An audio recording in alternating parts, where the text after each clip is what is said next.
Assalamualaikum warahmatullahi wabarakatuh. Perkenalkan, nama saya Syifa Meladiniati dari kelas 10 TJKT 5.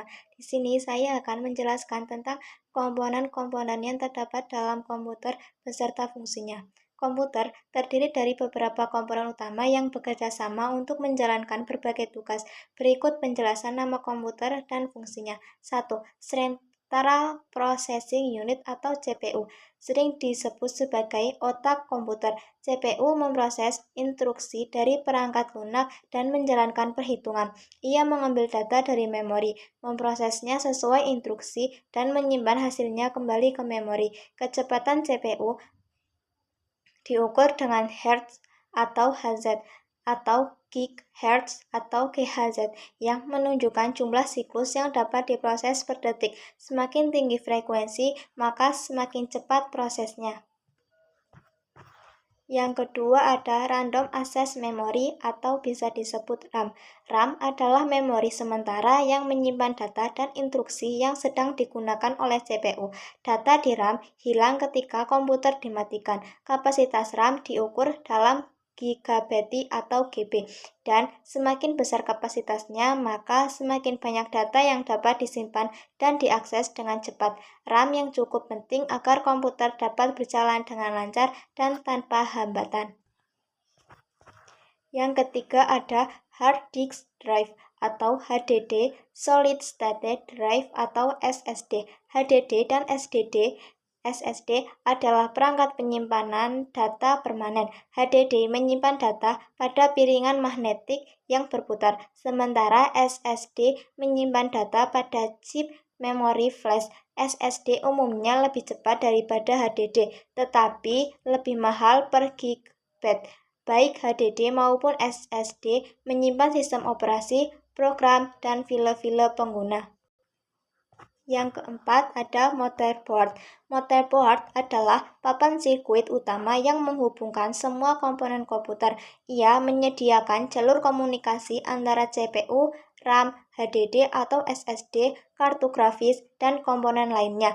Motherboard juga menyediakan slot ekspansi untuk menambahkan komponen tambahan seperti kartu suara atau kartu jaringan.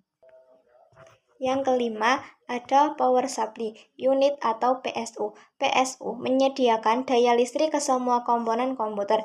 Ia mengubah arus listrik AC dari stop kontak menjadi arus listrik DC yang dibutuhkan oleh komponen-komponen komputer. PSU memiliki berbagai konektor untuk menghubungkan ke komponen-komponen yang berbeda. Yang keenam ada kartu grafis atau graphics card atau GPU. Kartu grafis memproses dan menampilkan gambar pada layar monitor. Kartu grafis yang lebih baik menghasilkan kualitas gambar yang lebih tinggi dan kinerja yang lebih baik dalam game dan aplikasi grafis lainnya. Ia memiliki memori sendiri atau VRAM untuk menyimpan data gambar. Yang ketujuh ada monitor. Monitor menampilkan output visual dari komputer. Ukuran monitor diukur secara diagonal dalam inci dan resolusi monitor menentukan ketajaman gambar. Yang kedelapan ada keyboard dan mouse. Keyboard adalah perangkat input utama yang digunakan untuk berinteraksi dengan komputer.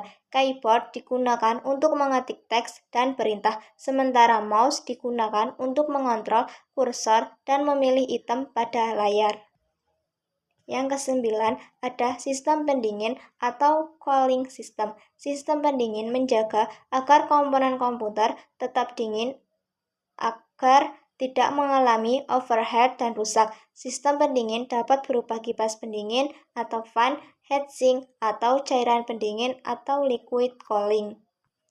Nah, yang terakhir ada perangkat input atau output lainnya. Selain yang disebut di atas, ada banyak perangkat input atau output lainnya seperti printer, scanner, webcam, speaker, dan lain-lain. Perangkat-perangkat ini memperluas fungsionalitas komputer dan memungkinkan interaksi yang lebih beragam. Sekian dari saya tentang menjelaskan komponen komputer beserta fungsinya. Sekian dari saya. Wassalamualaikum warahmatullahi wabarakatuh.